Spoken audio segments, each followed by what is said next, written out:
San Michele Arcangelo è il patrono della nostra Polizia di Stato, ma non solo. Il santo, riconosciuto da cristianesimo, ebraismo e islam e raffigurato sempre come un guerriero che combatte il male, protegge anche i paracadutisti dell'esercito, compresi quelli statunitensi, in particolare la 173esima Brigata Airborne.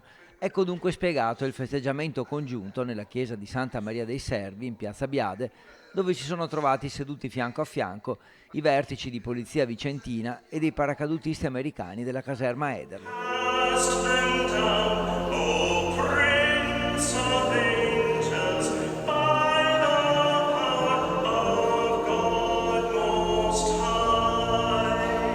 San Michele, come è stato ricordato, oltre ad essere il patrono della Polizia di Stato, è il patrono anche dei paracadutisti e in questo caso, poiché Vicenza ospita un reparto importante dei paracadutisti americani, vi ha questa tradizione, questa bellissima tradizione di festeggiare il patrono assieme. Una celebrazione che ha visto insieme americani e italiani, oltre alle istituzioni, ai consiglieri regionali vicentini e naturalmente al prefetto di Vicenza.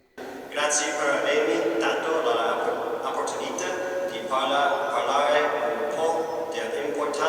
di San Michele per i paracadutisti.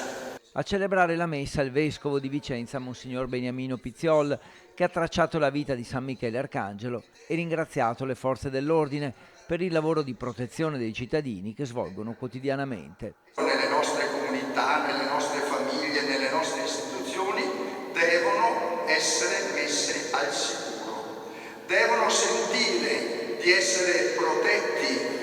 In questo caso da voi, anche altri, ma in modo particolare oggi voi. E poi da parte statunitense la preghiera del consigliere spirituale della caserma Ederle. When you were under the fig tree, I saw you. Nathanael answered and said to him, Rabbi, you are the Son of God.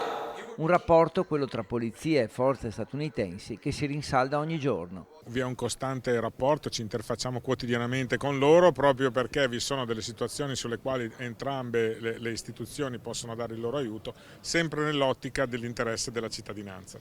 La messa è stata poi seguita dal consueto Family Day, una giornata di incontri nelle strutture e negli uffici di polizia dedicata ai familiari e ai cittadini.